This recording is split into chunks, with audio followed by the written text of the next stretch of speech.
Having reached the hour of 6:10, I hereby call to order the meeting of the Sahuarita Town Council, and also remind everybody that it's always recorded.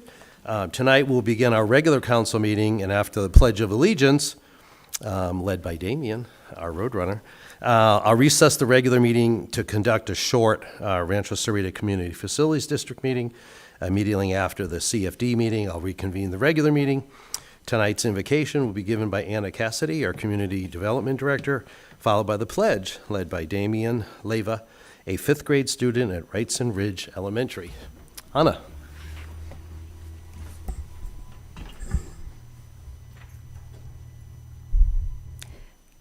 Good evening, members of the council, staff, and guests.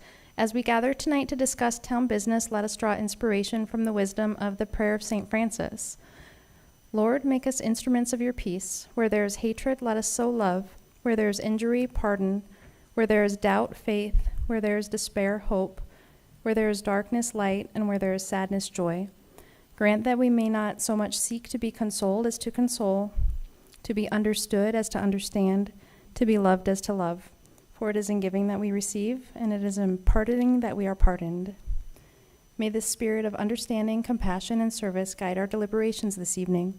May we be mindful of the needs of all, and may our decisions reflect a commitment to the well-being and prosperity of our community. Amen. Amen. Thank you, Anna. Damien, join us at the podium.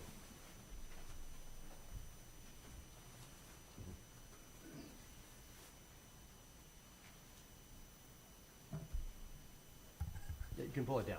There you go.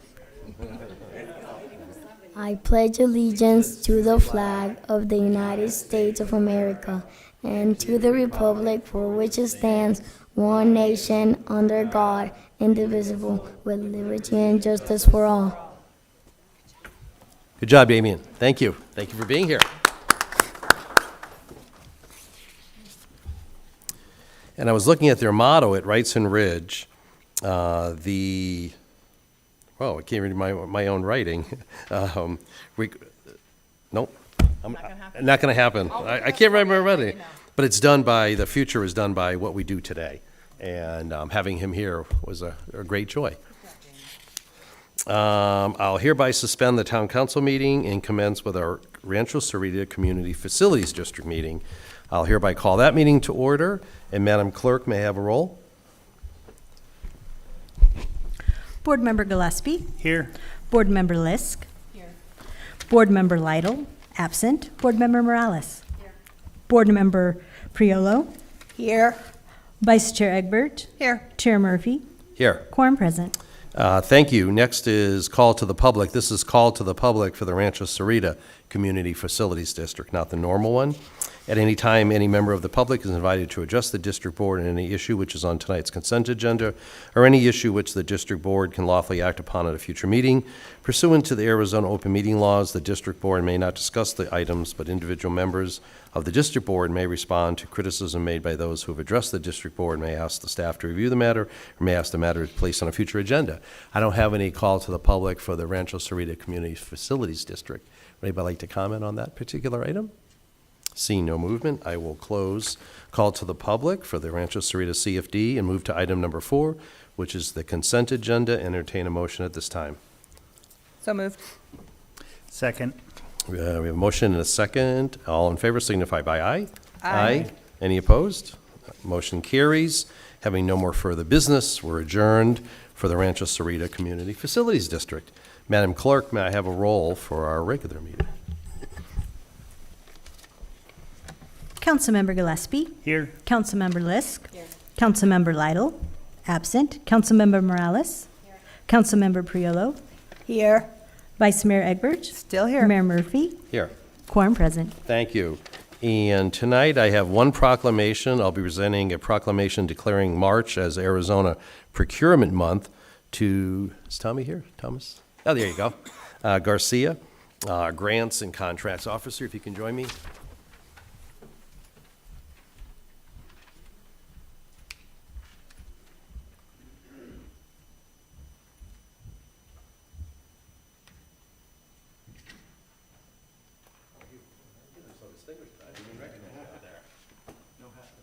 No hat.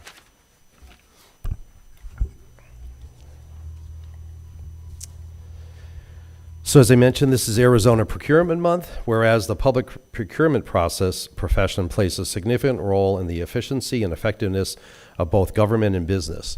And whereas, in addition to the purchases of goods and services, procurement adds value to the organization by performing such functions as executing, implementing, and administrating contracts, developing strategic procurement strategies, and cultivating working relationships with suppliers and other departments within the organization. And whereas public procurement professionals in the state of Arizona and other public and private organizations have tremendous influence on the economic conditions in the United States, with accumulating purchasing power running into the billions of dollars. And whereas the procurement professionals in the state of Arizona are committed to providing a high-caliber strategic, logistical, and operations support in all departments within the state of Arizona.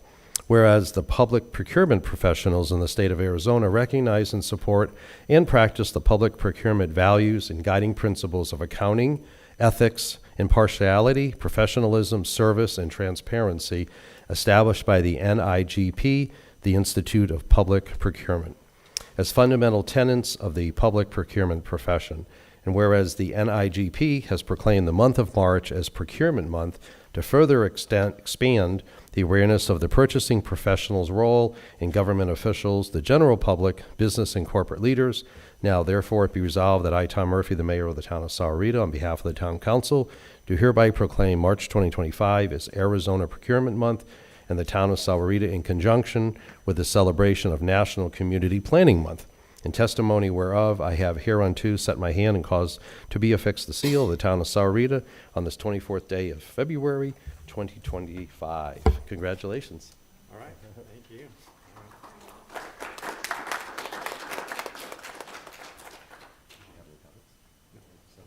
But you're cutting out all the waste and abuse, right? Absolutely. Okay, good.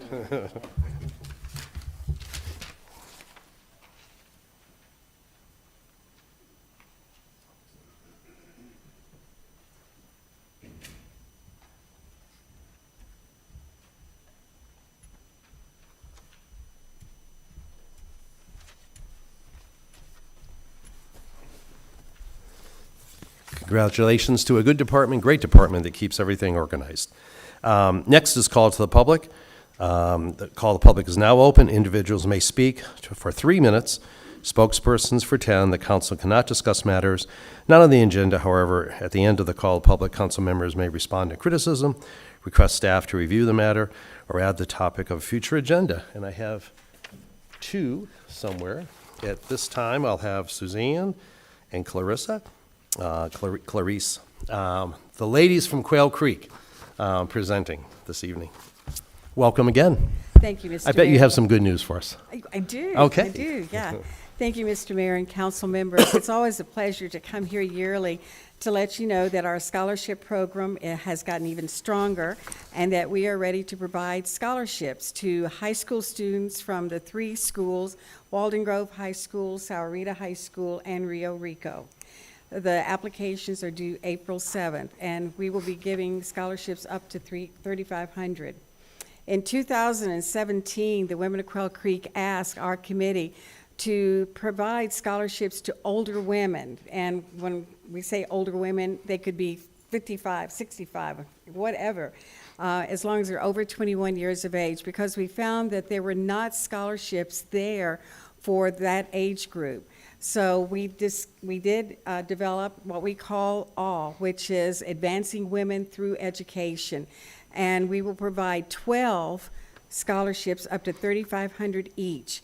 And the applications are due on April the 7th, and they're online at womenqc.com/scholarships. So, Mr. Mayor, we want to get the word out that these scholarships are available. I think it's really unusual to have this many that are going to be available, but that is due to we appreciate the citizens of Sahuarita and the Quail Creek residents for helping to provide the funding for these scholarships. Thank you, and I know we ask every year if you can send over an electronic version Yes. to Lisa, and then she can get it to us, because that makes it easier for us to post We'll be glad to. on it. Unfortunately, none of my council members are over the age of 21, so they won't be eligible, but besides Right. that, Mr. Mayor? Yes. Great. I just wanted to do a personal message to the women of Quail Creek. Last year, when you guys were here, I was debating on going back and getting my master's, and after you presented was the linchpin, the kingpin, whatever,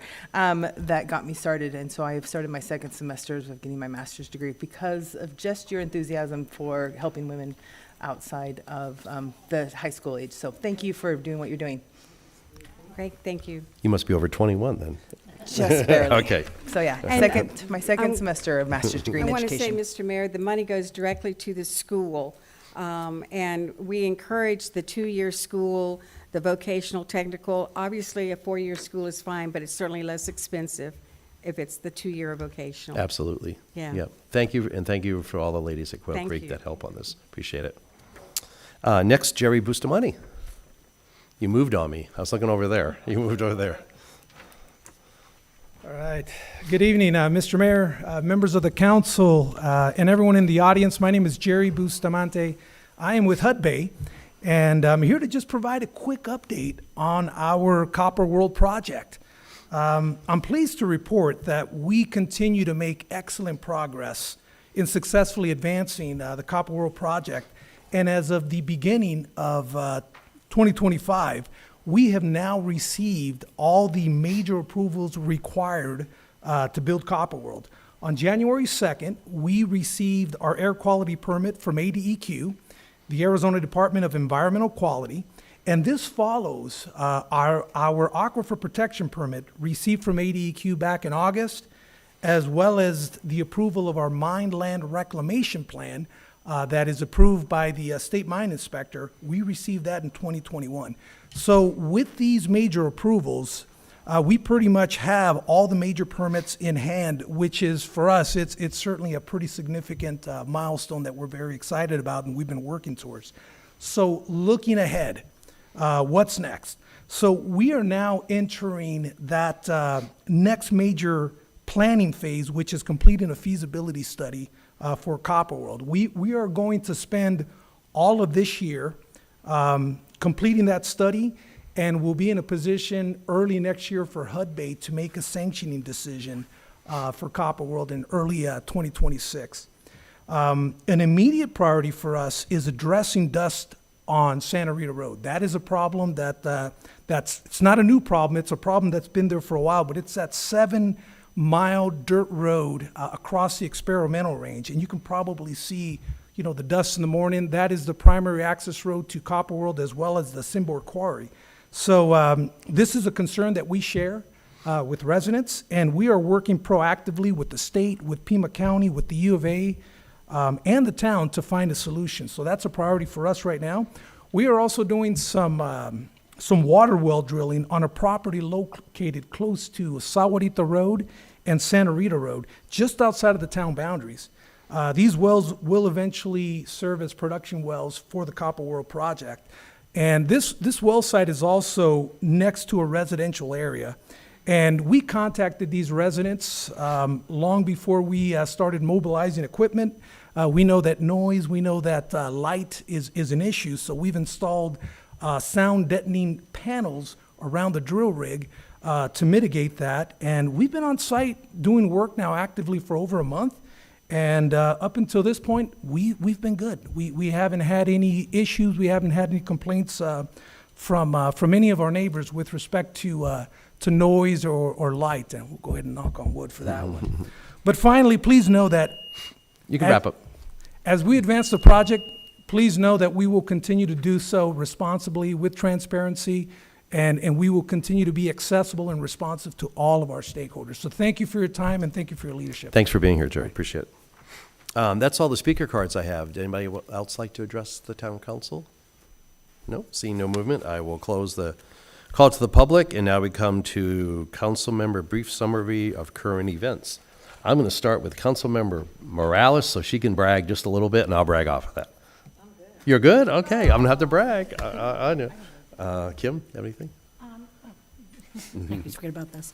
I just wanted to congratulate our mayor again. I attended on February 7th the Arizona Transportation Builders Association Gala at the Desert Diamond, and our mayor received an award So congratulations, and I'm thanks. very happy that I attended. So No, thank I'm you. happy you were there. Thank you. Appreciate that. Diane? Ditto. She was there too. Dr. Gillespie? Karen? Okay.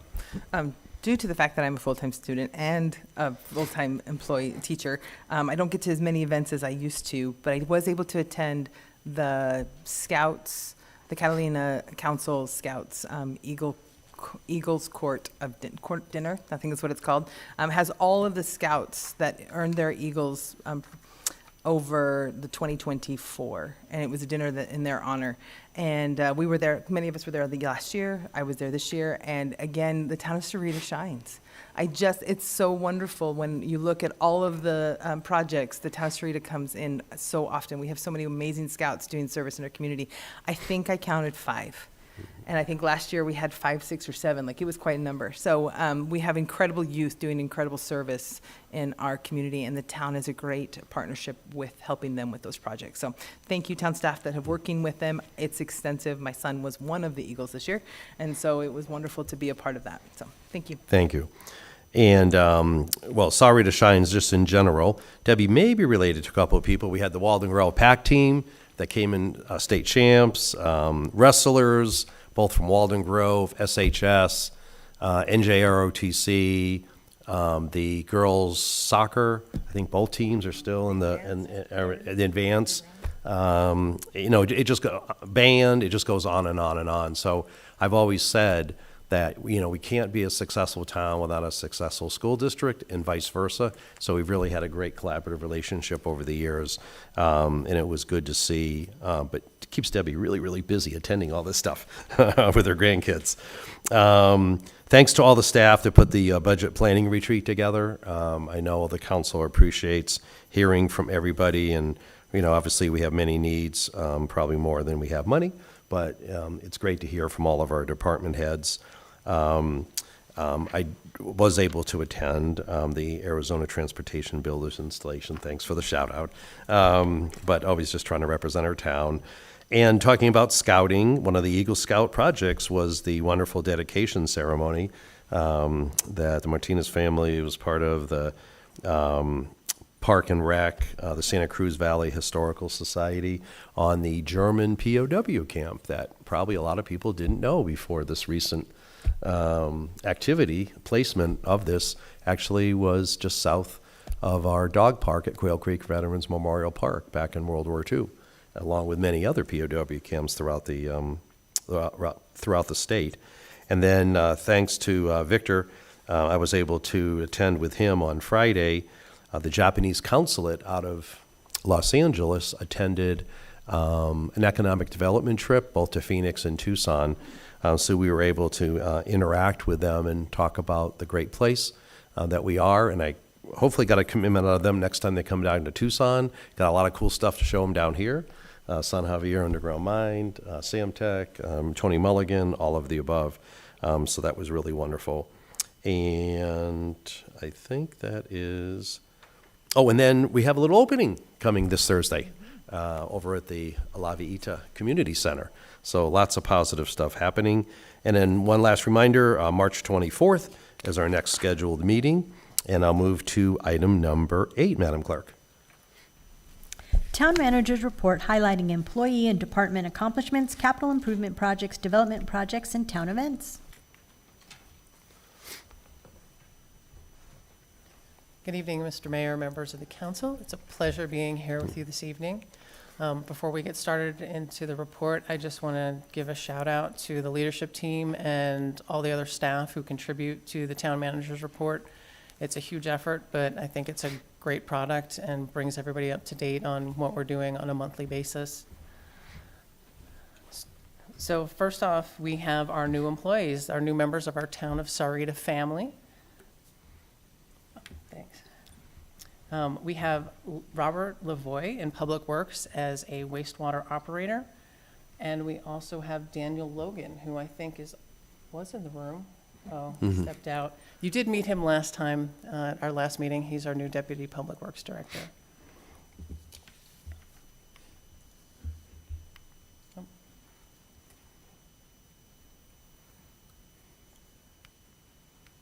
Except now you broke it.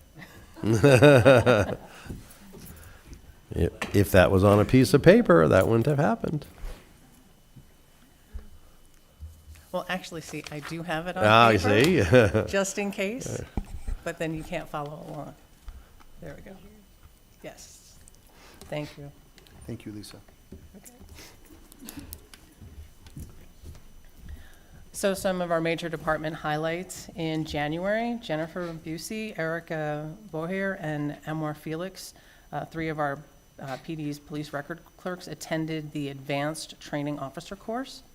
And on January 26th, Corporal Joseph Rivera was promoted to the rank of sergeant.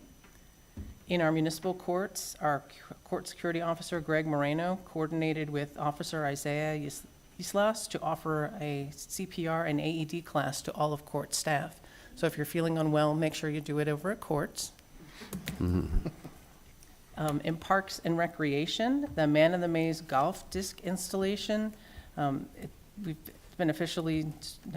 installation has officially begun, and the new Maze disc golf course is now called The Maze.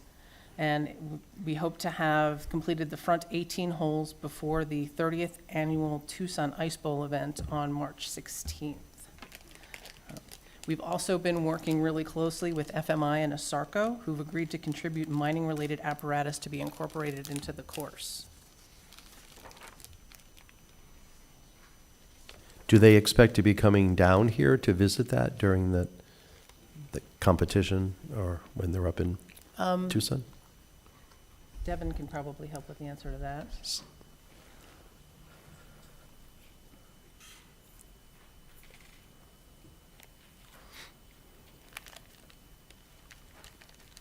Sorry, I made you walk all that No, way for I one need quick the answer. steps. I appreciate it, Mayor, for members of the council. So the question is, are they coming to visit us? The answer is yes. So the word in the disc golf community is spreading that we have this installation happening. We're not sure if we're going to have all the holes installed, but the Tucson Disc Golf Group has a backup plan to bring their temporary holes if they need them. Oh. But they're going to be visiting us, and in conversations with the organizer, Daniel, he shared that they expect in the neighborhood of 150 golfers Wow. participating. But it should be a lot of fun. Our course will be 18 holes with a additional nine holes pitching, a short course, so we'll have 27 holes in total. And it'll be a pro level course, so we're excited for it. Between the two parking lots, do we have enough for 150 people? Yeah, we do, and we're excited for the participation. They've been down, they've seen it, they've walked the course before it's been installed, and they're excited to participate. And there's still no curb on La Viejita, so if they had to park on the side, if there was overflow, they could probably do that. But I'm guessing you'll direct them to the two parking lots, right? We will, and we should be able to handle quite a bit of vehicle traffic in those two parking lots. Thanks. Mayor and Appreciate it. council, it's actually been very, very entertaining and quite fun to listen to updates from Devin on what is coming about from the partnerships with ASARCO and Freeport, even Hudbay. Hudbay, And so I can't wait for it to manifest itself, up there on the site itself, but it's going to be pretty exciting. Right. We don't need lakes and sand traps. We got cool other stuff, right, that'll be coming to there. Thanks. Thank you. Sorry, continue. Mr. Mayor, members of council, that's, to continue with Parks and Recreation, the Animax splash pad, we've had several setbacks, including vandalism and delays, but the project is back on track, and Maximum Splash was on the site recently, and you've probably seen the splash toys that were installed and the coating on the splash pad, so it's really starting to look like a splash pad. The vertical construction for the restrooms have also been started, so it really looks like a splash pad at this point, so it's really exciting. Park and Rec has also started their spring overseeding operations, and that'll begin, it'll begin March 3rd, and it'll be expected to be completed by March 14th. And as the mayor alluded to, on Thursday at 10 a.m., so everybody gets there at the right time, is the grand opening for the La Vita Community Center. So please, everybody feel free to come out and join us for, the grand opening. In community development, we wanted to say congratulations to the plans examiners, building inspectors, Heather Diaz and Andrew Parkin, on earning their residential plans examiner certificates from the International Code Council. And in economic development and public affairs, Burlington is coming to Sarita and is expected to open in the fall of 2025. Victor Gonzalez, our esteemed EDPA director, was a featured speaker at the Basic Economic Development course, which is organized with the Arizona Association for Economic Development in partnership with the International Economic Development Council.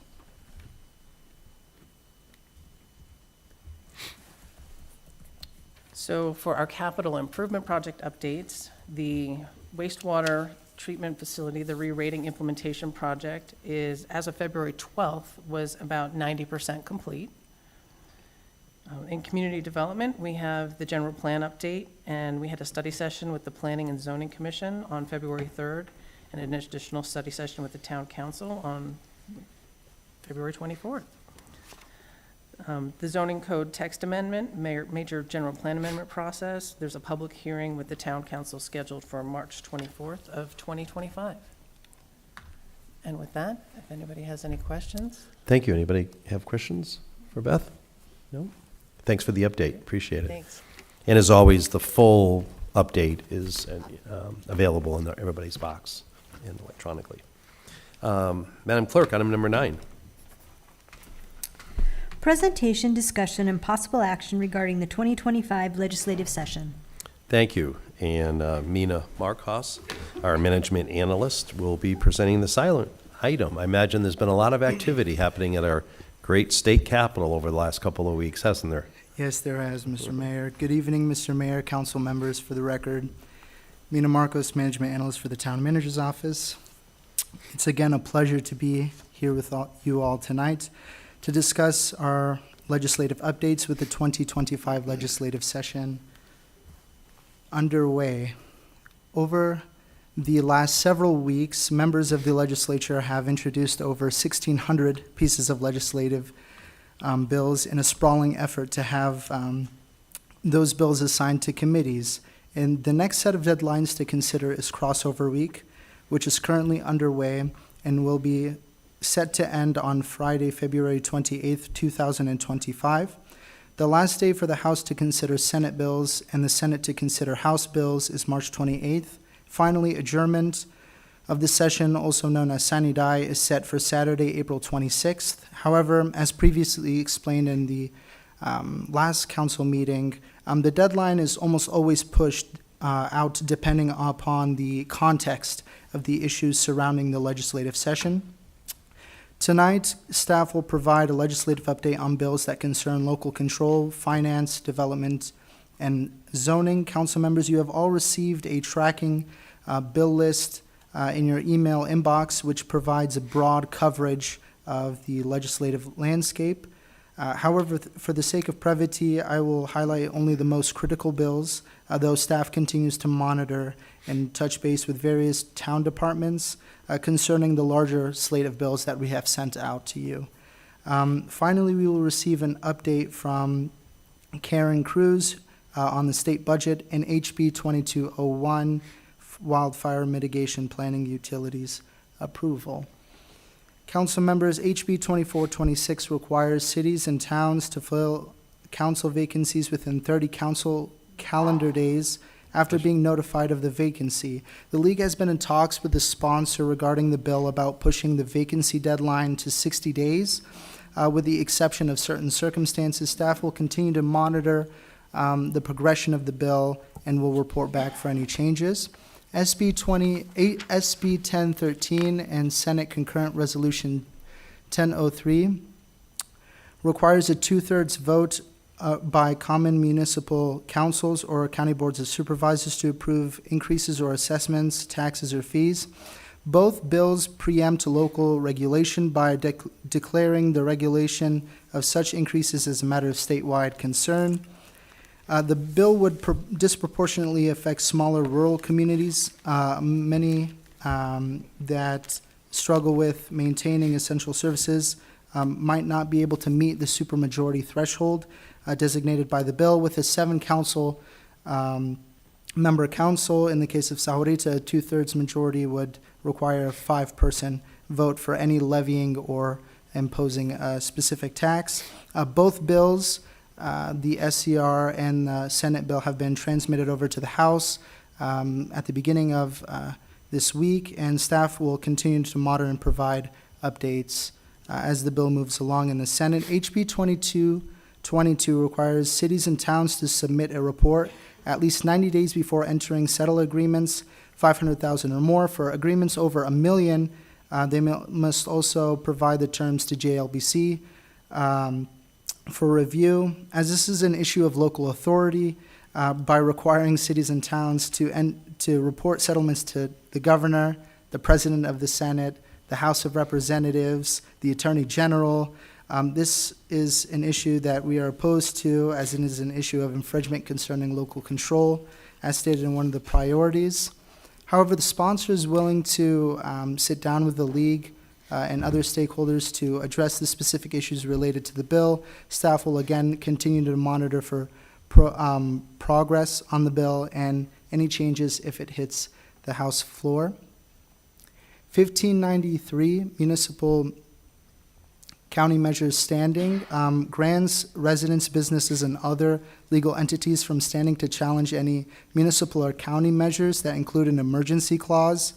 Though staff understands the intent of the bill sponsor by trying to bolster local control and accountability, the measure significantly broadens who can actually challenge a local measure that includes an emergency clause. The measure removes the requirement for challengers to demonstrate harm, which could result in lawsuits filed for several unrelated reasons related to the substance of the policy.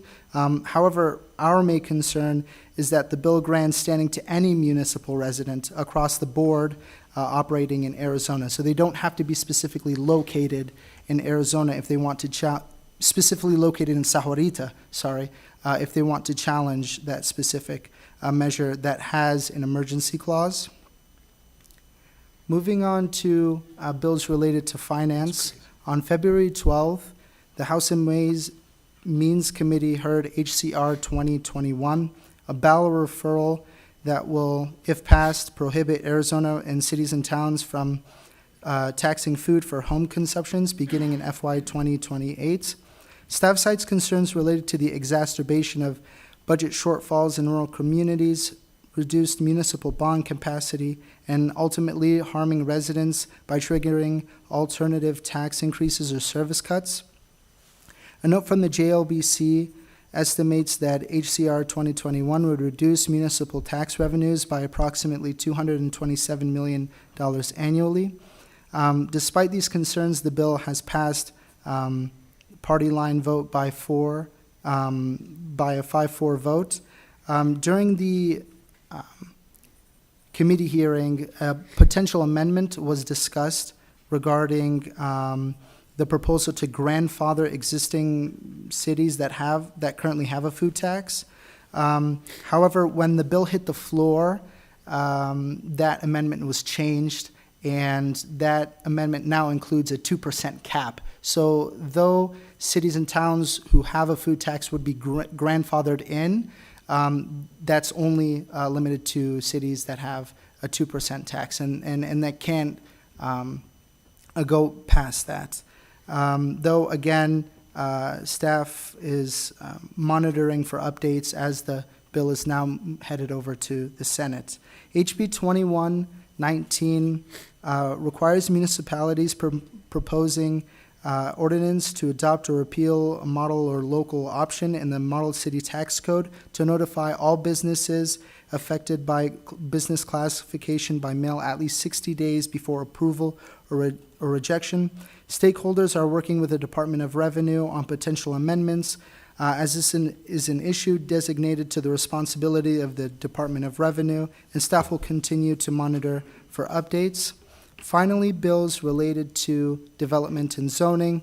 HB 2371 and Mirror Bill SB 12929 would significantly limit municipal zoning authority over home design and lot sizes, despite strong opposition from city councils As we have seen in committee hearings, the bill advanced on a 5-2 vote.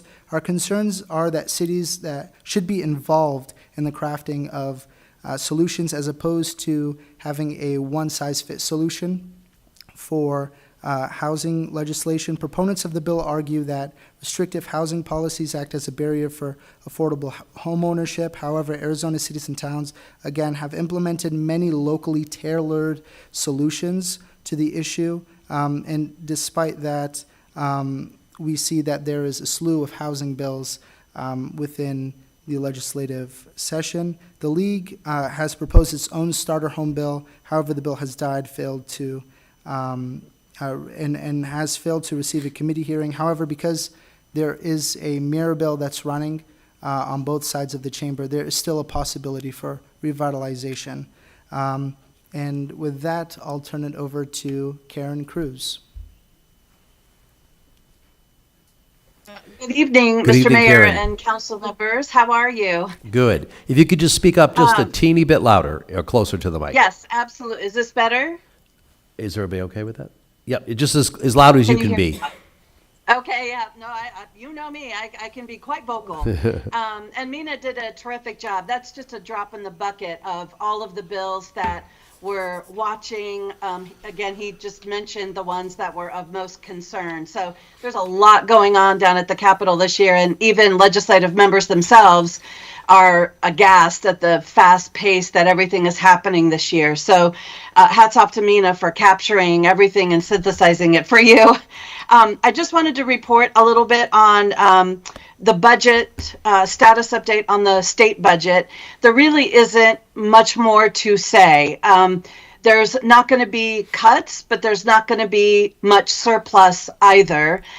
What is happening mostly with the budget is the legislature is alleging that the governor had basically authorized funding for DDD, the Department of Developmental Disabilities, for a specific program without their explicit authority and going through the budget process. So as this year they're going through and JLBC is assessing forecasting numbers, et cetera, that they released at the end of every month, they realized that the governor's budget and the JLBC numbers, there was about a $300 million deficit because the governor had spent those dollars outside of the budget process. So now, in addition to the one-time funds that had already been accounted for, they're having to account for that $300 million gap. So there really is no money in the budget, surplus funds this year in the budget for anybody to really do anything with. There'll be a little bit, maybe a couple $100 million, but that's not really much in a $16 billion budget.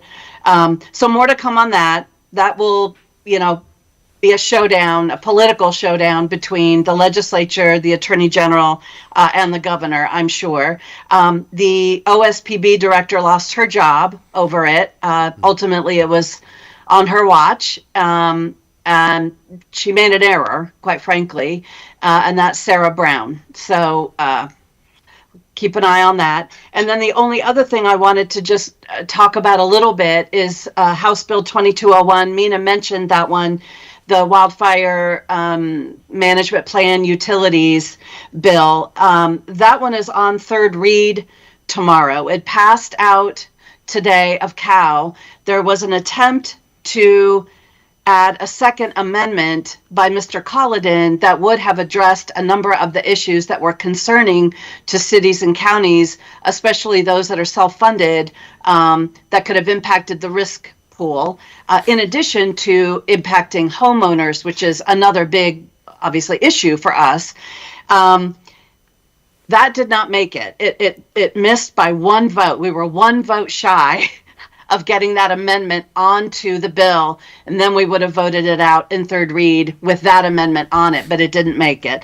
So as it is, there will be an amendment on it by Mr. Carter tomorrow in third read, and it addresses some issues, but at the end of the day, the core issues that we're continue to be concerned with will then probably be passed out of the House and it'll go over to the Senate. Well, we will continue to work on it. We've also been continuing to brief the governor's office as it has been percolating along and continue to explain the concerns by cities and counties as it relates to the risk pool. And so we may step up some efforts in that way. We did, thank you, Shane, for that recommendation of reaching out to Mr. Sims. I did do that. He has some terrific comments, and I think he's ready to engage as well on behalf of the risk pool. So we'll see as it hopefully we'll kill it in the House, but if we're not able to, we will continue to attack it in the Senate. And then the only other addition I want to make is the food tax, HCR 2021, is also on the third read calendar tomorrow. So they are rushing these horrible, bad bills. And with that, I'm happy to answer any questions. Thanks. Does anybody have any questions for Karen? Karen, I know in past years, I don't remember if it was last year or the year before, where there was some surplus, the majority party, I think it was the senators, were given a certain amount that they could allocate within their various congressional districts. Is that still on the table, or is that surplus going to be eaten up and that won't even be an option? Mr. Mayor, Council, if there were surplus funds in the beginning of the session, that had been the discussion. Senate leadership was very interested in that approach. We call it the Oprah Winfrey approach, you get a car and you get a car. But House leadership was not interested in that approach at all. They really wanted to revert back to the traditional way of everybody just getting in a room and hammering it out, and members fighting for their priority projects in their districts. So had there been some surplus funds, I'm not sure how ultimately that showdown would have ended up. I think they were looking to the governor to kind of break the tie. If the governor's office wanted the Democrats to have at least a little something to bring home to their districts, she might have done that, or she might have said, there's some really big things related to water or related to homelessness or related to affordable housing with the Housing Trust Fund that we really need to tackle in a bigger way. So let's do that instead. So unknown how that would have gone down, but since there's not surplus funds, I'm not sure it's going to matter. Okay, thank you. I appreciate that. Any other questions? No. Thanks, Karen. Appreciate you staying on top of it with Mina. Of course. Thank you, everyone. Next, we move to item number 10, which is the consent agenda. Entertain a motion at this time to approve the consent agenda. So moved. Second. All in favor signify by aye. Aye. Any opposed? Motion carries. Madam Clerk, item number 11. Presentation and discussion of the financial and compliance audits for the fiscal year ending June 30th, 2024. Thank you. And Mr. Mariotti, and we still have a requirement for a balanced budget, right? I know we'll be hearing a little bit about that, unlike some other federal. Mr. Mayor, members of the council, we are required to have a balanced budget. And I bet that's what we're going to hear, or somewhat we're going to hear from our auditors. Welcome, and if you could introduce our guests, please. And actually why we're doing it, because I know this is something relatively new, but I think it was legislatively driven, if I'm not mistaken, if you want to touch on that as well. Absolutely, Mr. Mayor. Let me see if I can actually pull up Dennis here.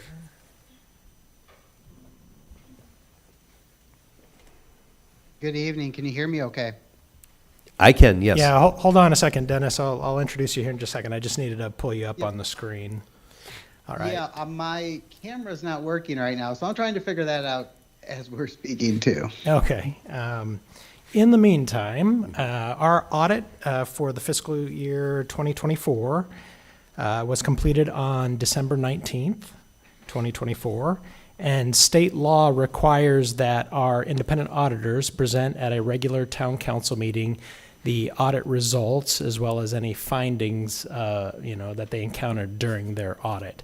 And this is a relatively new state statute. It's been around for about 3 or 4 years now. Prior to that, we would run this process through an audit committee, which was our finance and investment advisory committee. But with the state law change, we no longer do that and instead ask our auditors to make the presentation at a council meeting. So with that, Dennis Maschke is the principal auditor for the fiscal 24 audit that we conducted.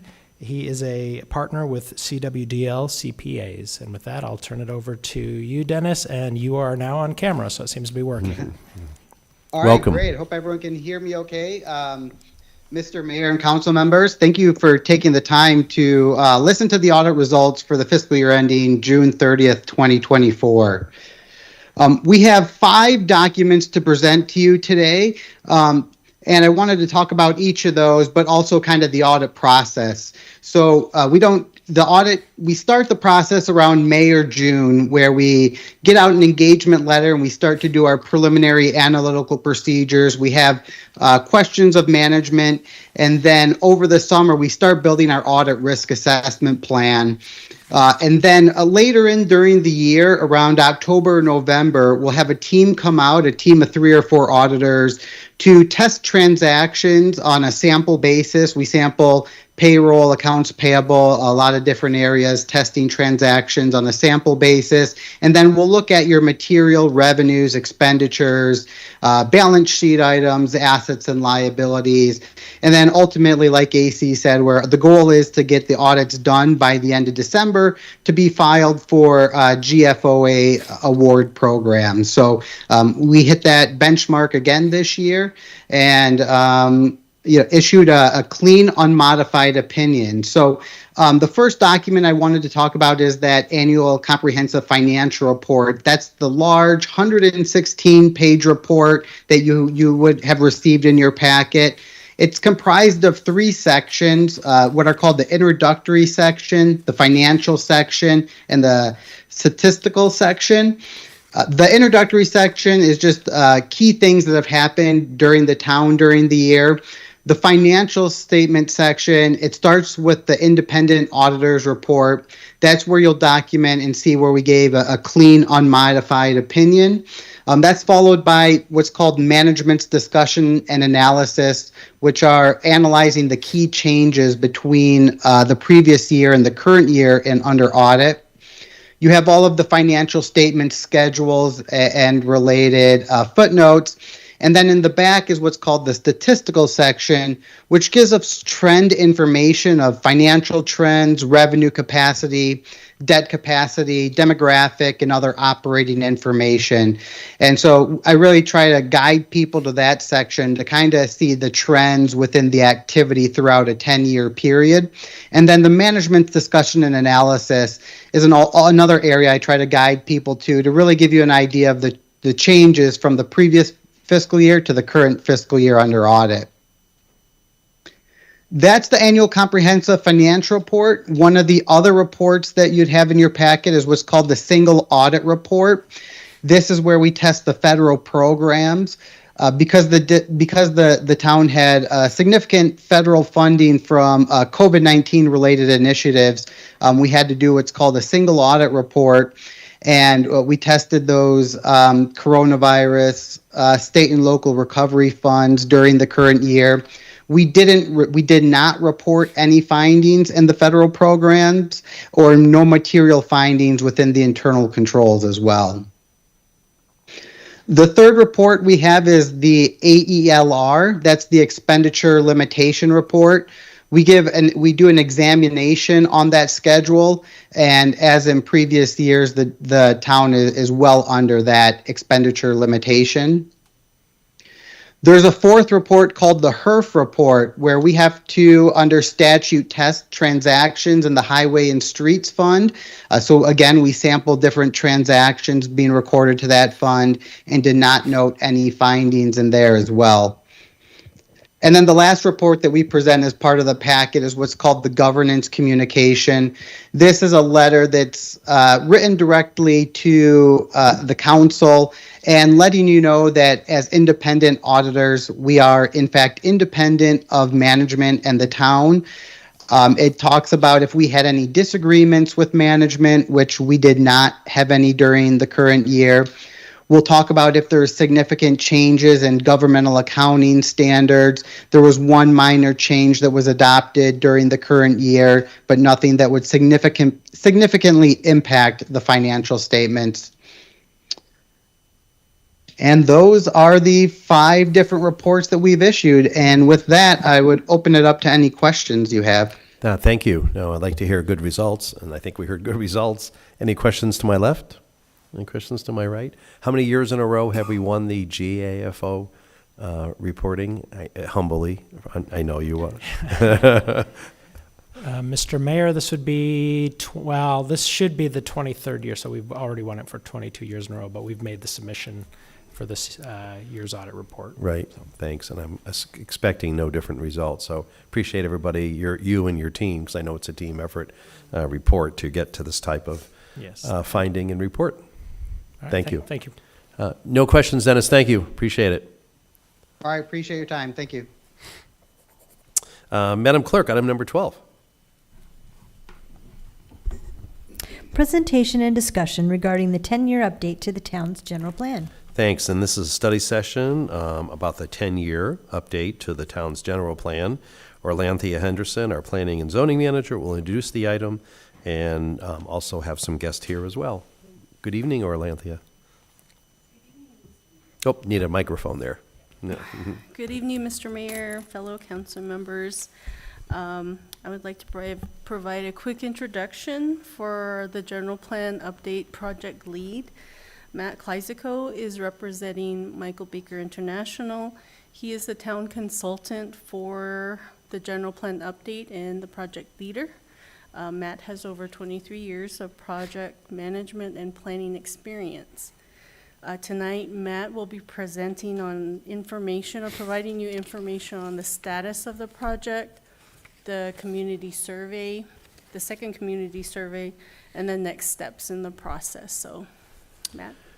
Good evening, welcome.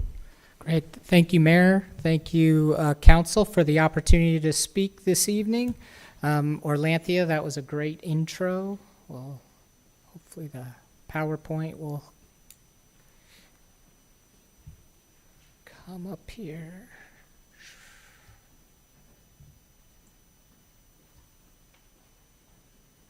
Do we want the presentation to come up?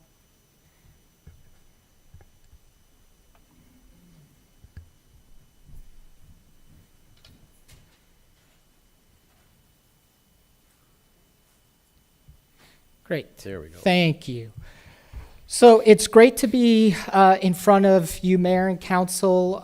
We've been working on this general plan update now for over a year as we started working with staff first and get some of the background efforts going, and then we started to have the public rollout. And so as you hopefully recall, we've been trying to come back to council and keep you updated about our progress. And so this evening, I'll try to be succinct in my comments, but I also want to be thorough to give council the opportunity to provide any of your guidance or input that you may feel is necessary.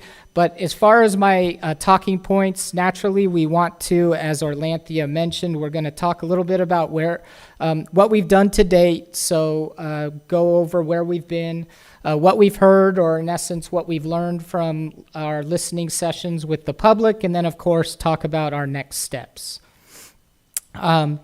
And so one of the first things that I think I want to pause on is hopefully this graphic might look familiar to some. This is our general process graphic that kind of shows the multiple phases of our effort and how engagement is intertwined in each of those phases, how important it is, given that we're ultimately taking this plan to the public for ratification. And so that's the one thing that I wanted to point out on this particular slide is the update in the project timeline.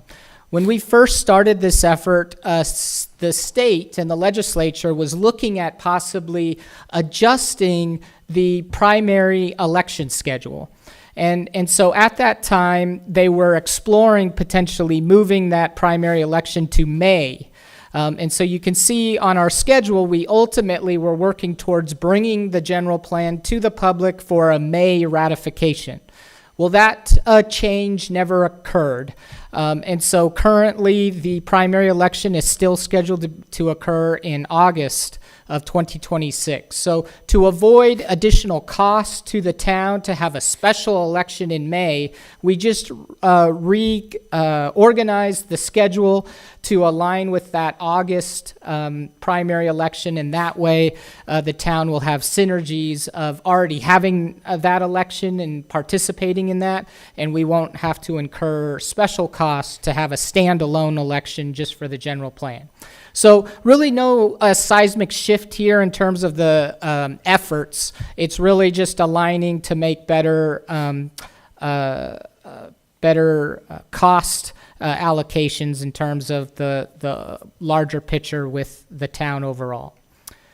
So this is a quick couple slides of just a recap of all the different events and efforts that we've done to try to get out to the public, to try and engage the residents as well as keep our decision makers informed. So again, I'm going to go over these in broad brushes, but Mayor and Council, if it works for you, given this is a study session, please feel free to jump in if you have questions, and I'll be happy to respond to any points of clarification that you may be seeking.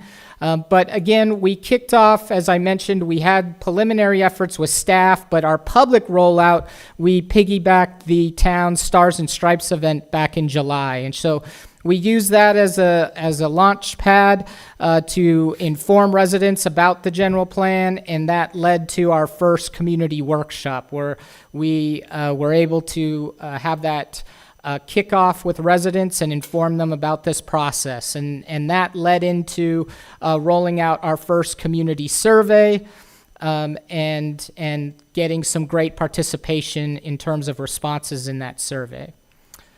As we moved along, we naturally, as I mentioned, held some study sessions to share some of the results of that first survey. So you may recall that I was back in front of you in October of last year, where we shared some of the results of that first round of community outreach. And then we shared that with the Planning and Zoning Commission as well.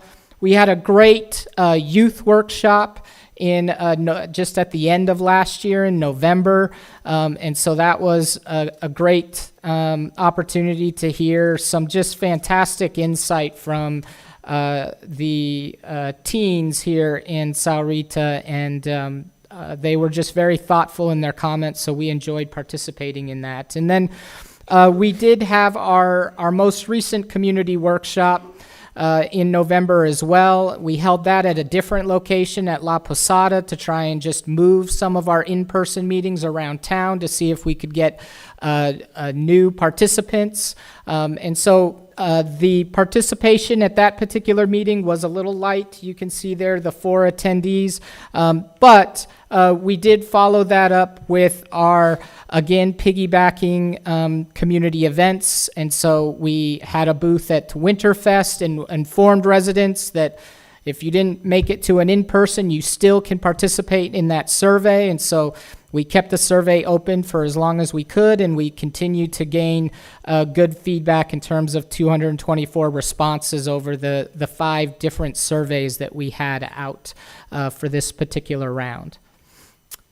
So what do we do with all this feedback? This is something that we want to really emphasize, that drafting and updating this general plan is an iterative process, right? We go out to the public, we want to listen, but we also need to make sure that we go back to the public and share with them the input that we heard, and also convey to them how we took that input and incorporated it into the update itself. And so that's really what we try to emphasize at this stage in the process, is not just advocate about how much we got out to the public, but really try and let them know that we are listening and we take their input and we incorporate it to the best of our ability, and then let them comment on that so that hopefully we can refine it and meet everyone's expectations. So that's really what this process is about.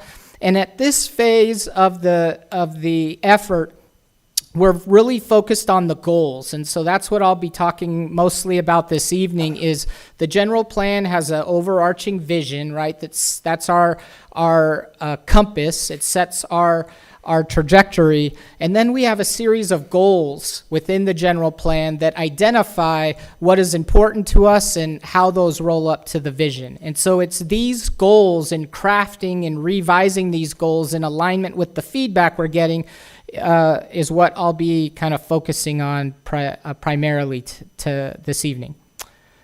So before I get into that, I just wanted to give a refresher on that Survey 1. So when we first went out to the public, it was about hearing from them on their perceptions of the town. And so we wanted to hear their residents' overall viewpoint of certain topical areas within the town, to not only hear what's might be a challenge within the town, but also what's working, so that we don't go in and start changing things that actually don't need to be revised. Of course, we took another look at the vision statement, since that is that North Star in terms of guiding us and our direction.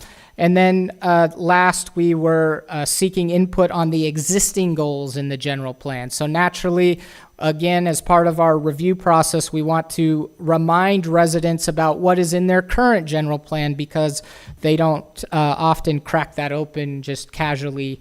And so it's good as a refresher to put what is in the current general plan out in front of residents to get their reaction. So with the benefit of the feedback that we received in that first survey, we naturally went in and started to tweak some of the goals in the draft general plan, and then brought those revised goals to the public. And so that was what workshop number 2 focused on, is we wanted to show residents how we took their information from that survey, that first survey, and incorporated into revising the goal statements within the general plan itself. So as I mentioned, we had light attendance in person, but that was supported and by design had an opportunity for residents to participate virtually as well, to get that blanket of coverage to allow residents opportunity to participate on their own time. And so one of the first things that we did pause on is a revised vision statement. The vision statement in the current general plan, as we went out to residents, they felt like it touched on a lot of good areas, but that it was a little too lengthy, and that residents thought it could be more succinct and let the goals and policies in the general plan provide some of that additional detail, as opposed to trying to fit everything into that vision statement. So this is the revised vision statement that we crafted based on input from Survey 1. We took that, revised statement to the public in Survey 2, and these are some of the input that we heard from residents on the left there in terms of the vision statement. Now, we took a lot of this feedback to the Planning and Zoning Commission prior to this work session. And so on the right-hand side you'll see some of the feedback that we heard from the Planning and Zoning Commission. So that's also another opportunity that Mayor and Council, if you want to kind of piggyback any of the comments that you see commission sharing, these are some of the points that we're taking back to consider as we make final adjustments to the drafting of the plan. So this input is value added, and perfect time for you to provide any of your input. But as far as the vision statement goes, there was comments about the importance of our education system. We heard a little bit more about that in our council meeting this evening, and so the public felt the same. But there was also recognition that the town doesn't completely control education, and so we wanted to balance that between understanding that it's working with our school districts, but then also looking at ways that we can enhance what we heard from some of the residents about creating opportunity to continue education as well in the community. So it's not just school districts, but also helping residents improve their educational status. And so I think that was great that the residents recognized the connection between education and the quality of life in a community. May I interrupt for just a moment? Yes. Is there any indication that those that suggested this came from areas of the country that the town is in charge of the education, which is very common in many sections of our country, that we are completely separate entities? We support each other, but we have absolutely no say in the education system in our community. We only support and try to partner with them. So I have concerns about adding something in our vision statement that we really don't have much control over.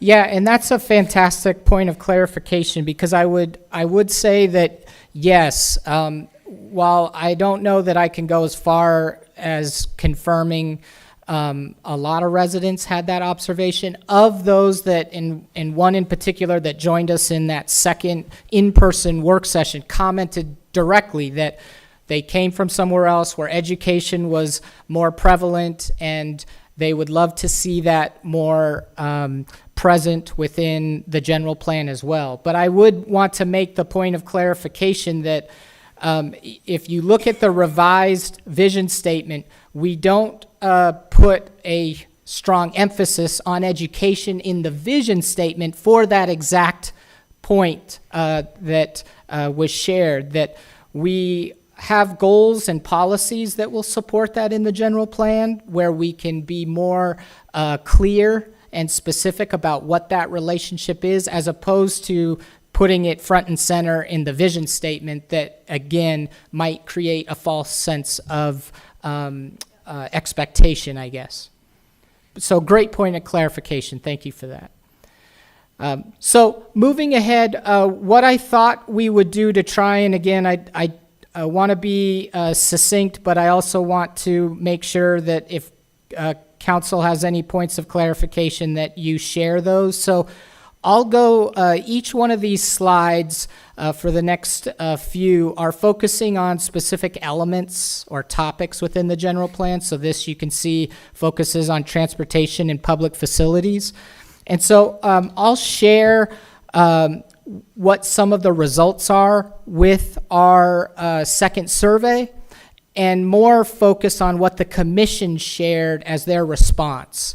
And then our hope was that we thought the council could either validate what we heard from commission or maybe give further insight, and then use that to continue to revise the general plan. So, for example, when we took our revised goals in our survey number 2, survey number 2 shared all of the revised goals that were drafted and asked residents if they felt these goals met the needs of the town.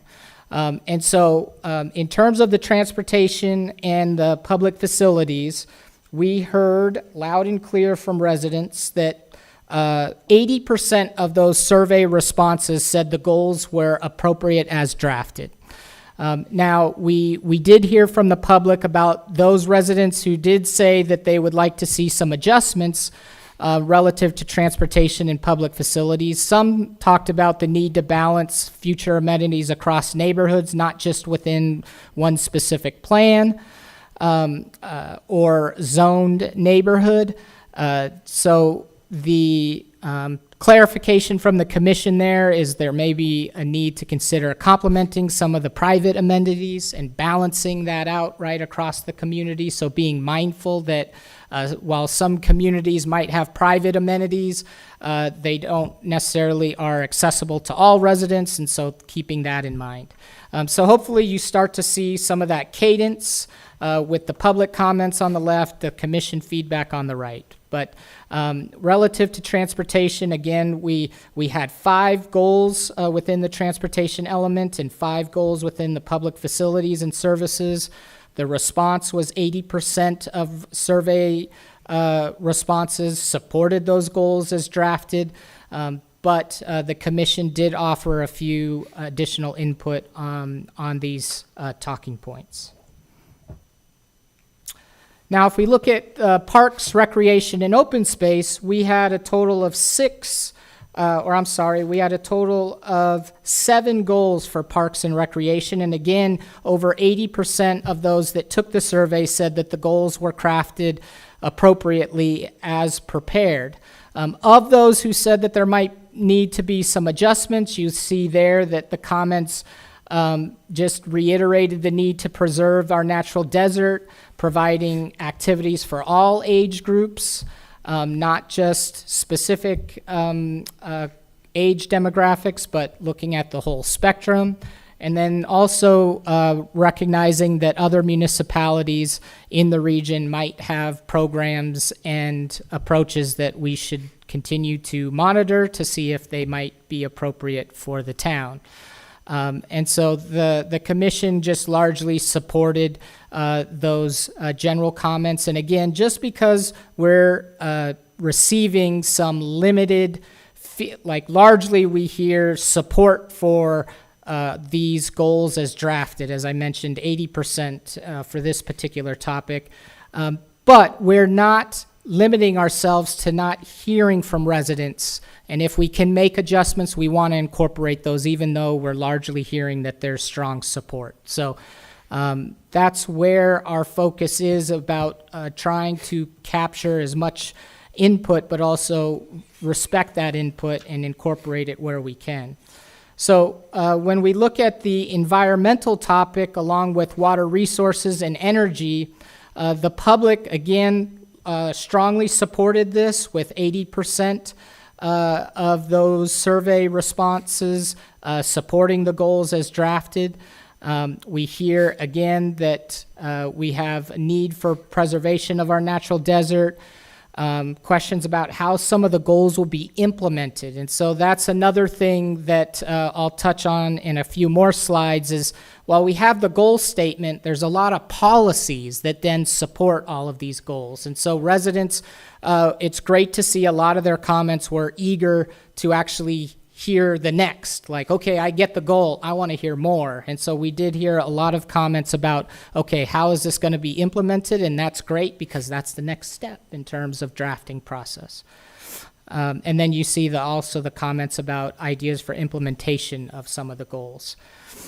So here the commission shared some of that input about encouraging the protection of our natural systems is important, and also the notion of doing it in a natural way. So not just saying that we're going to protect our natural environment, but making sure that we do it in a way that can carry the pristine and visual quality of that, and not simply just looking for some engineered solution to a potential challenge, if you will. No, I think though, Nala would know better than I and some others, but a lot of the cases, you have to do, I mean, you might have a choice to use the natural wash corridors, but obviously there are some engineering that has to go on sometimes to actually, you could use the lake, as an example.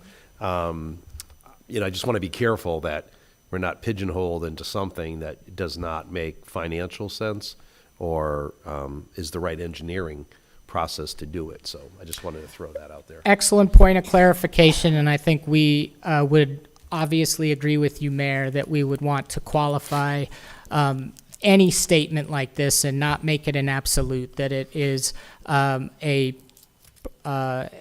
preferred approach to look at ways to address something in its natural state, but also respect the balance of the financial and engineering challenges that may exist as well. Not to beat a dead horse, but going out the Santa Cruz River, on the nation's land, I think it's called head cutting, where when you just let the water just decide to go wherever it wants to go, it actually is counterproductive because it, channels all over the place and is not controlled to some degree, but that's just an example.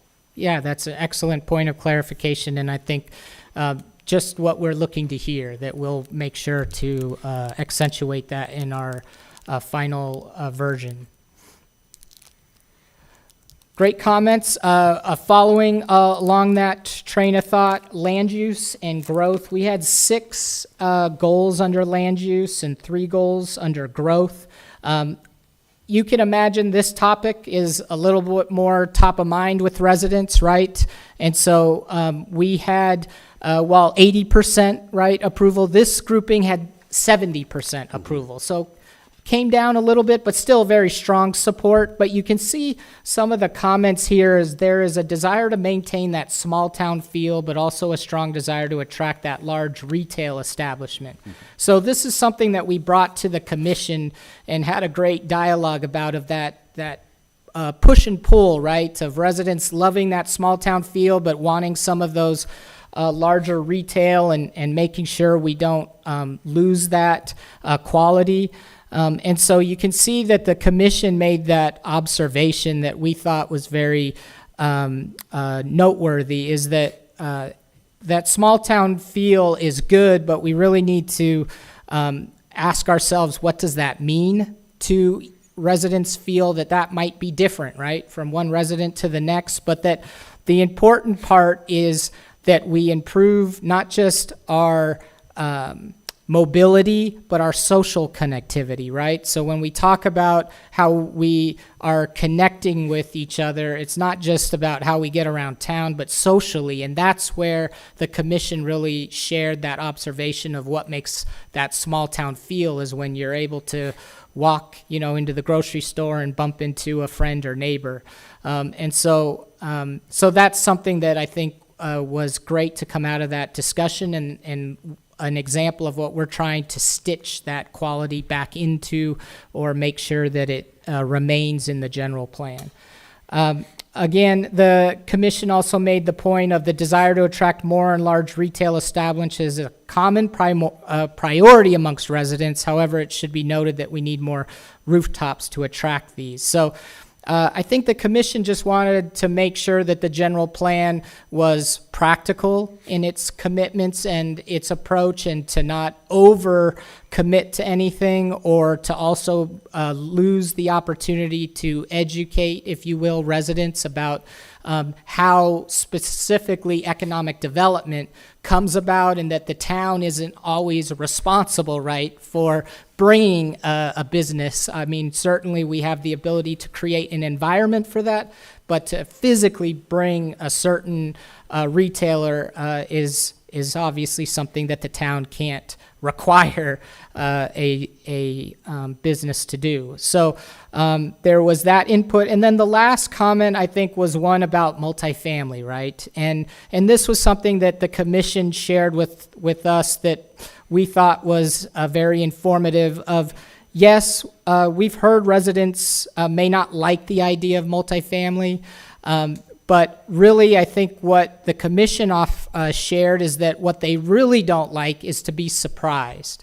And that if we can, within the plan, identify multifamily locations or convey how that is being addressed in the community, that's a step further than residents being surprised about multifamily type of project that they may not be aware of. And so we thought that was very informative feedback, that the community can be responsive to multifamily as long as it's done in an appropriate way and done it in a manner that keeps everybody informed. So if Mayor or Council has any other points of clarification on that, feel free to jump in, but that was a really great conversation that we had with the commission. Economic development, again, within economic development, we had strong 80% support of the goals as drafted. But again, we did have some comments about creating partnerships with U of A, and then even skepticism on whether the goals are feasible. And so really, I think some of these comments, it was suggested that we continue to align with that notion of not calling out specific entities, but being more general in working through that education aspect, but also acknowledging in terms of the skepticism on whether the goals are feasible is to also remind residents, and I'll speak to how we're going to do that, about the policies that go along with these goals, and that they saw the top level, and now they're going to see some of the support to see how all that comes together. And so while I mentioned that we have specific goals in mind, like education, and how that isn't just about working with the school districts, but also looking at partnerships.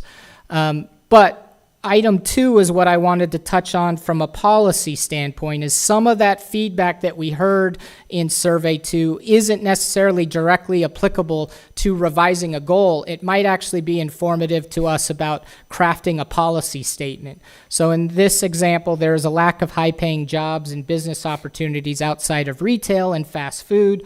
Residents expressed a desire for more diverse businesses. And so rather than linking that to a direct goal, there's a policy that we've crafted to align with that statement. So while we are receiving feedback, if we see that it may not be applicable to one ask within our surveys, it doesn't preclude us from recognizing that it still might be applicable somewhere else, and we then try to apply it in that fashion. So we're really trying to work with residents' feedback, however they share it.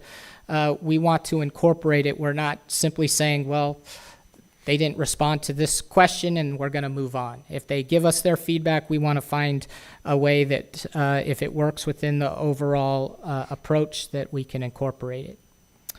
And another example is the town lacks sufficient recreational activities and amenities, especially for older adults.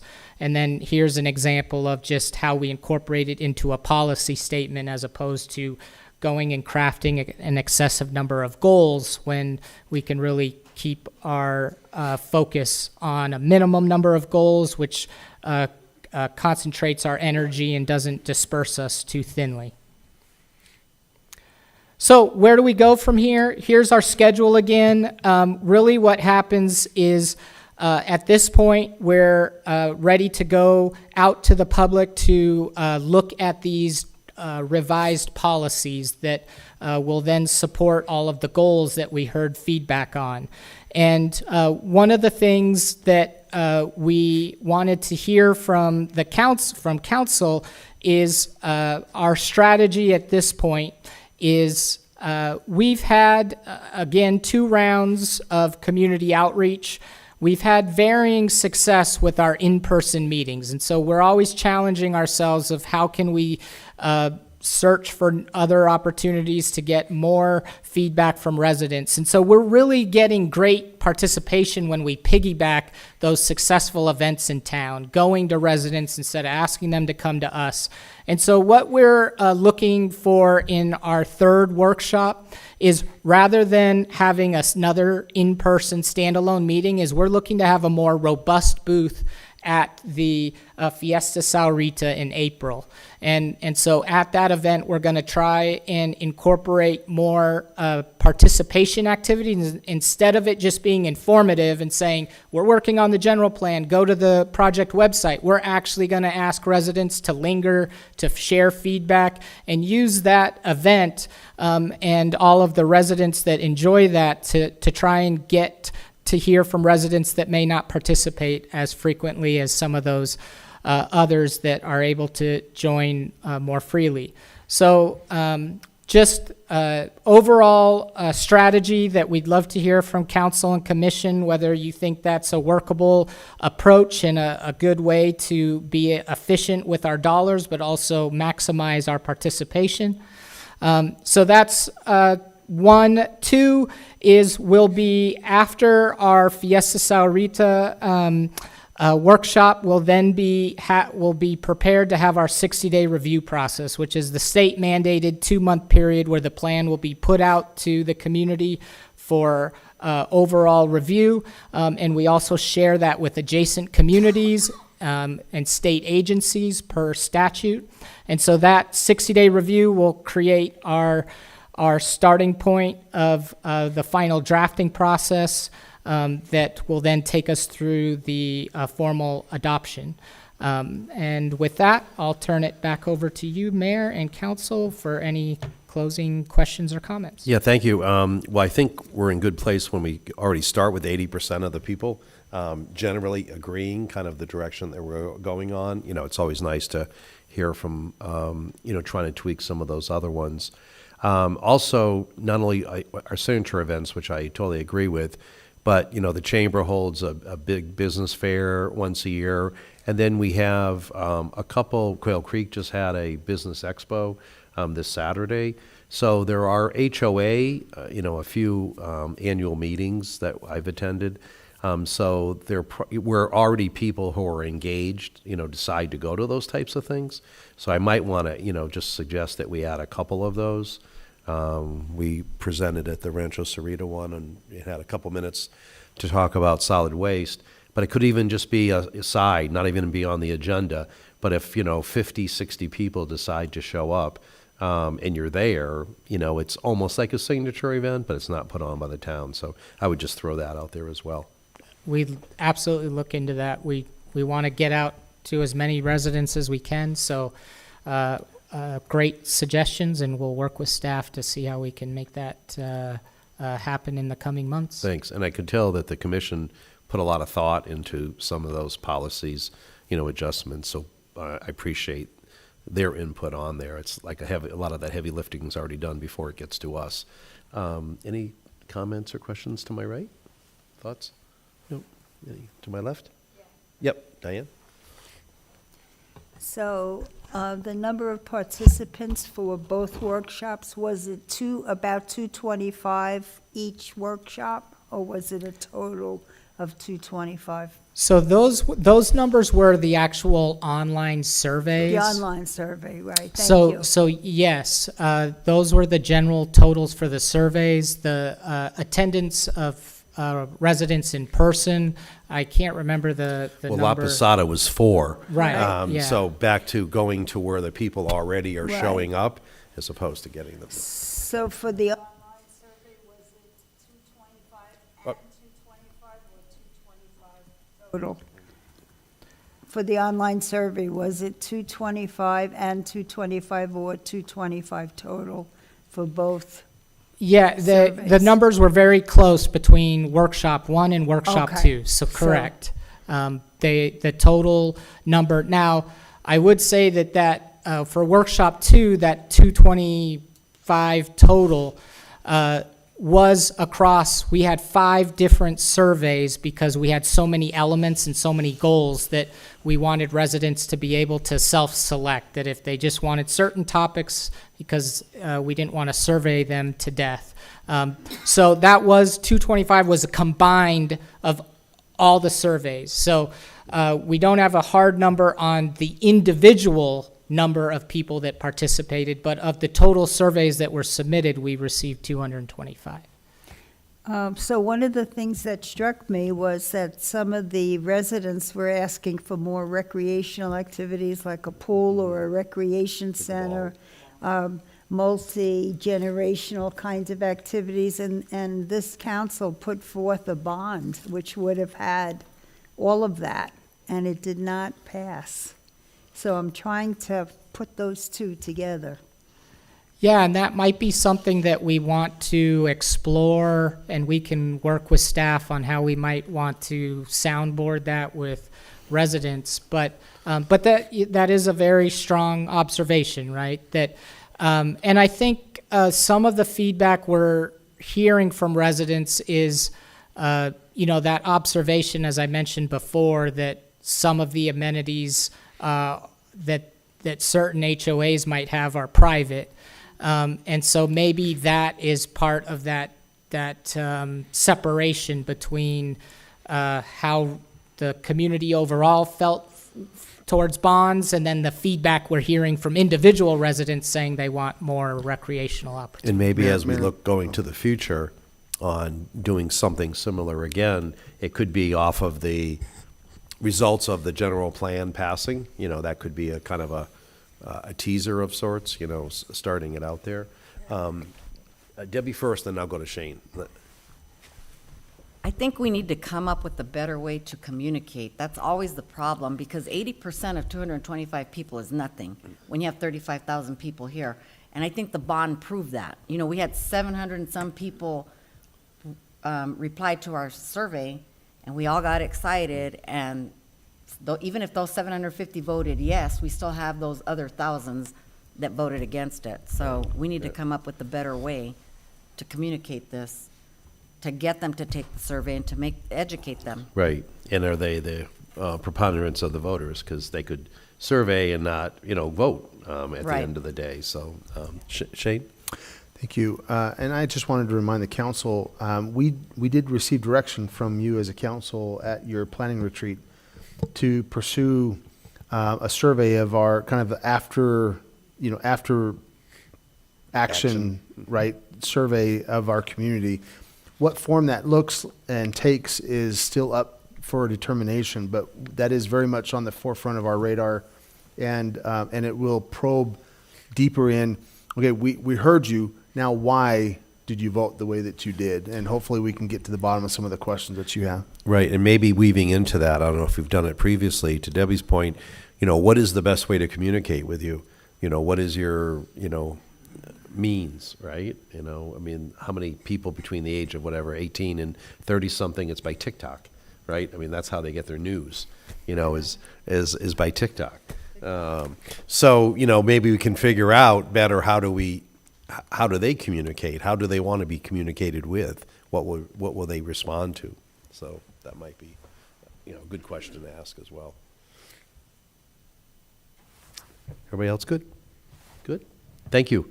Thanks for you. keeping us updated as you continue to move forward. Thanks for the time. Appreciate it. I put Randy to work, and now he's leaving. I don't know. I must have made him mad. Madam Clerk, item number 13.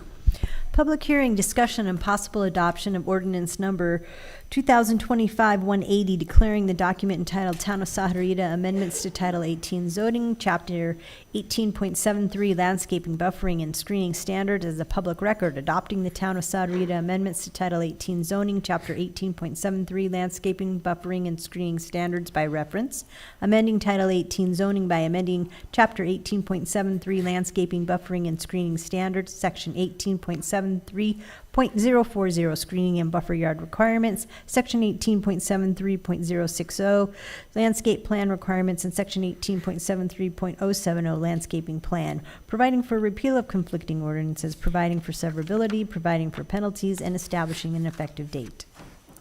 Thank you. I didn't have all of that in my paper, so good job. Dylan Perry, our senior planner, will introduce the item and present, and this will require a public hearing. And I'm just curious, because I've known Dylan for a long time. How long have you been with the town? Mayor Murphy, it's been about 17 and a half years. Yeah. I was. I didn't know you were so young on the job. I know. I think he started right out of middle school with us. So, thank you. I should have asked Orlanthea too, but when I just looked over at you, I said, I've known you for a long time, and thanks for your service to our community. Please continue. Okay. So Mayor Murphy, members of the council, as Lisa stated, the agenda item is for a public hearing for a zoning code text amendment to the landscaping, buffering, and screening standards. For a little background on this, when the town originally adopted the landscaping, buffering, and screening standards, it was from Pima County. In 2011, we did a major rewrite of the landscaping standards. Sorry. And then since then, there was minor amendments done in 2015. This amendment would create a process for administrative modifications. Currently, under the current code, all of the modifications would have to go through the Board of Adjustment to a public hearing. This also provides clarification for when a buffer yard is required. So as far as the administrative modification process, as I just stated, the current code, they all go to the Board of Adjustment. The idea behind this was to create a process to make it easier for the applicants for minor amendments. So with this process, they would then apply directly to the planning director, who then has the opportunity to either approve, deny, or forward it on to the Board of Adjustment. And then the code does specify what type of requests would qualify for this. And those would be things like relocating required plantings on site due to unforeseen site circumstances, also eliminating parking lot island trees because of covered parking. So it's those type of like kind of minor things that they encounter when they start putting the landscaping in while they're developing a site. As far as the buffer yard clarification, the landscaping standards has a buffer yard table which tells people when a buffer yard is required and what type of buffer yard is required. And under that buffer yard table, there's a note. The issue with our current code is that there is a problem with the note in there that we recently discovered. And that issue is with the word zone in there. The current code reads that use buffer yard B if the proposed use is non-residential adjacent to a residential use or zone. The intent with it when we rewrote this was that the zone would apply when the land is vacant, not in all cases. The way it's written, you would read it that it applies in all cases. The intent of a buffer yard would be if you had two of the same uses going next to each other, a buffer yard typically wouldn't be required. But for example, if you had a church going next to a vacant parcel of land that could develop as residential, a buffer yard would be required along that.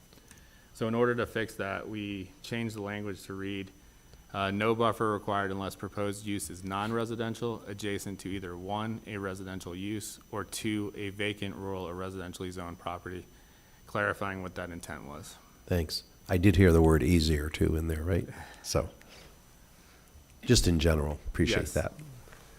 And then, yeah, so this amendment removes that conflict with the intent of the code, and then also creates an easier process for minor changes to the landscape plan requirements or standards. We did advertise it in the Green Valley News on February 9th. We have not received any comments to date. The Planning and Zoning Commission held a public hearing on January 6th and unanimously forwarded a recommendation of approval to the Town Council. We did also receive feedback today from SABA that they are in support of this amendment as well. And then on the screen is a recommended motion, and I'm here to answer any questions you may have. Thank you. First, do you have any questions? Then I'll open the public hearing. Then I'll entertain a motion. Questions for staff? Nope. At this time, I'll open the public hearing. If anybody would like to address the council on this particular item, this is the time to do so. Seeing no movement, I will close the public hearing and entertain a motion at this time. Mr. Mayor? Yes, ma'am. I move to adopt ordinance number 2025-180. Second. I have a motion and a second. Any further discussion? All those in favor signify by aye. Aye. Any opposed? Motion carries unanimously. Thanks, Dylan. Madam Clerk, on item number 14. Discussion and possible authorization to establish the Solid Waste Enterprise Fund with a budget of $2,050,000 using available and assigned budget fund balances of the general fund and approving a $2,050,000 interfund loan with the general fund. Thank you. And Mr. Logan, Daniel Logan, our Deputy Public Works Director, will be presenting this item. And I was coming down the stairs with him, and I did thank him because he's relatively new with us. I really enjoyed your presentation at the budget planning retreat, your enthusiasm, your positivity. So thanks for being with us. Thank you, Mr. Mayor. Mayor, Council. And you just had to make sure you're near the microphone because it's recorded, so you can pick up on it. Yes, good reminder. Thank you, sir. It's hard for me to stand behind the mic or behind Me the podium. too. I like to move around, but thank you for the. I get the extreme honor tonight to come before you with what we feel is something that's very important, and this is where I personally feel, and I believe the Public Works Department feels, that we're actually going to start this solid waste division. So it's super exciting for us. So what we're talking about tonight, or what we're asking, what we're recommending, is that we're going to assure financial stability for the beginning of the program, develop the division, and then roll it out. This incorporates the initial ask of the cart rollouts. This is incorporating the FTE that you have approved for us to add. This also incorporates, if you see, there is a little 50,000 extra that you probably haven't seen before. We went back to the table, we worked that out, and we said, do we have enough for public outreach? We felt pretty strong about the public outreach. We wanted to build in a little buffer and make sure that we had enough money so we didn't have to come back to council and ask. So that's what you're looking at with that $2,050,000. Okay? This is going to establish officially the Solid Waste Enterprise Fund. Its initial funding of the $2,050,000, and this gives us the $250,000 minimum reserve for financial stability. Purchase and delivery of the carts, that's what we're mostly talking. That's going to incorporate. Thank you, sir. That's what's going to incorporate the majority of this amount of money, and then it's going to provide us operating capital for the initial expenses, like I said, the FTE, to support that customer service and that public outreach. So the interfund loan that we're asking for, the budget amendment, loan terms, the principal is the $2,050,000. Maturity is June 30, 2025. Interest rate at 3%, which is a great interest rate, so we appreciate that. Based on a 10-year AA Muni bond, which is market value. So that's what we'd see, borrowing money from the general fund and then a payback with the 3%. Total interest rate, $374,624.33. Repayment, principal and interest due annually on June 30th of each year. And the budget amendment is for fiscal year 2025 general fund, already assigned the $2 million to the program, and we're asking for the $50,000 adjustment for the outreach. Revenue from the new fund will begin in September with billing in August. And I've already been warned by our assistant town manager, we won't miss our payments. So the recommendation coming from staff is that we do recommend that we move along with this and that we did that interfund loan, that we add that $50,000 to that $2 million total. And this ensures the financial stability with the $250,000 minimum reserve. Facilities, timely purchase of the carts. So this facilitates that. This allows us to proceed forward with the purchase of the carts that the town will then own from this point forward, removing those pesky fees of delivery and removal to our residents, which is a huge value, especially over time. Provides crucial operating capital for uninterrupted service. So this will allow us to bridge the gap between today with our outreach and everything moving forward to hit that September 1 deliver date and make sure that we're picking up with our provider on September 1. This establishes a dedicated fund for efficient solid waste management. This is how we start. So this is the request for council approval, and this is the call to action. So this, again, is that little bit where council can help us. What does council do? You can approve this for us and give this start to this enterprise fund. Mayor? Yes. Just a quick question, and Daniel, catching you a little bit off guard on this, but I know you can handle it. So give us a bit of an update on your efforts to figure out what carts we're going to buy. And I know that there's been an interest represented to my office to see what those might look like before we actually pull the trigger. Yes. Because we're professional engineers and we do roads. We're, Yes. I just want to know if it's going to be pretty. So, yes, and thank you, Shane. So, yes, you are putting me on the spot with something that you know. If there's one decision or one process that I'm probably losing the most amount of sleep over, it's to bring the right carts. We went back through the procurement system to decide which one is the best cart.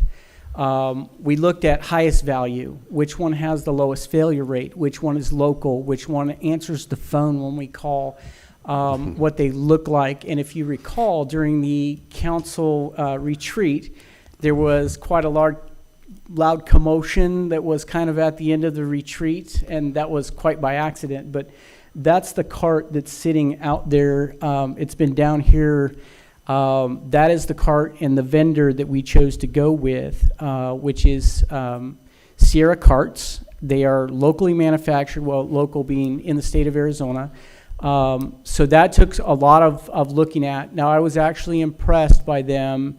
I can go down into every detail. Out of almost 300,000 carts deployed, they had 18 failures. Not 1,800, 18. And that's why we felt that that was the best choice for bang for the buck.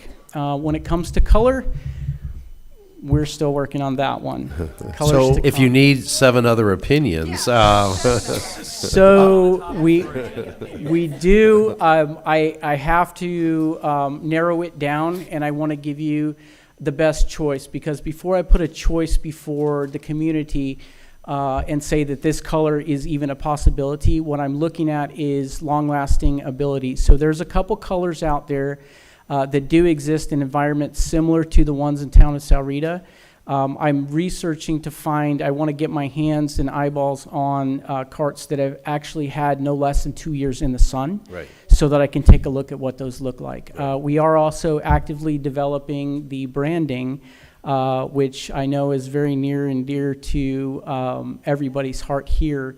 That is something that I'm working very closely with Haley on, with Nalo, almost everybody in Public Works. The town manager's office is touching this. As soon as we can get it narrowed down, I'm hoping to have something before you and even the community within the next couple weeks that we can take a look at, so we can actually start going into production. Did that answer Okay. your question, sir? Yes, thank you. Okay, I could keep going. No.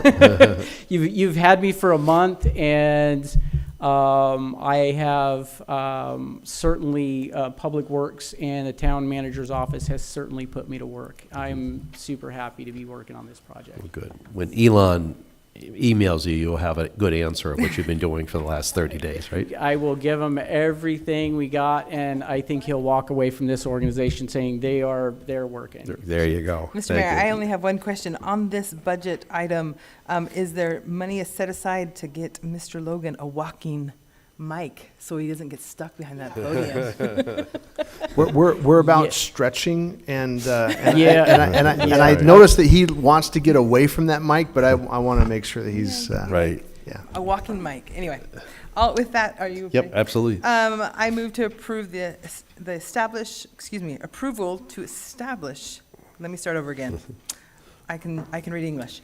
I move to establish a solid waste enterprise fund with a budget of $2,050,000 using available and assigned budget fund balances of the general fund, and to approve a $2,050,000 interfund loan between the general fund and solid waste enterprise fund in accordance with the provisions provided in the term sheet.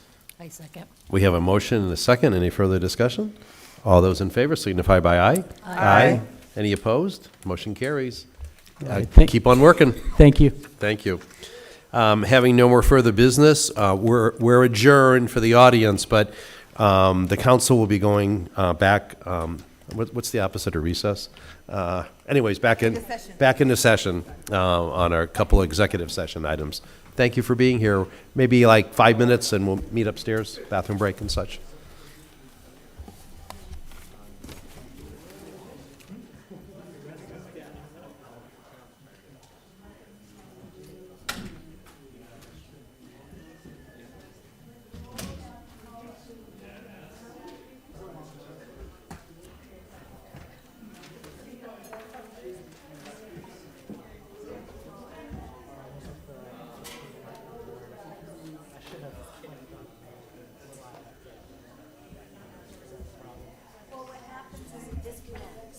You had to click in there, right? Yeah. And I didn't. But people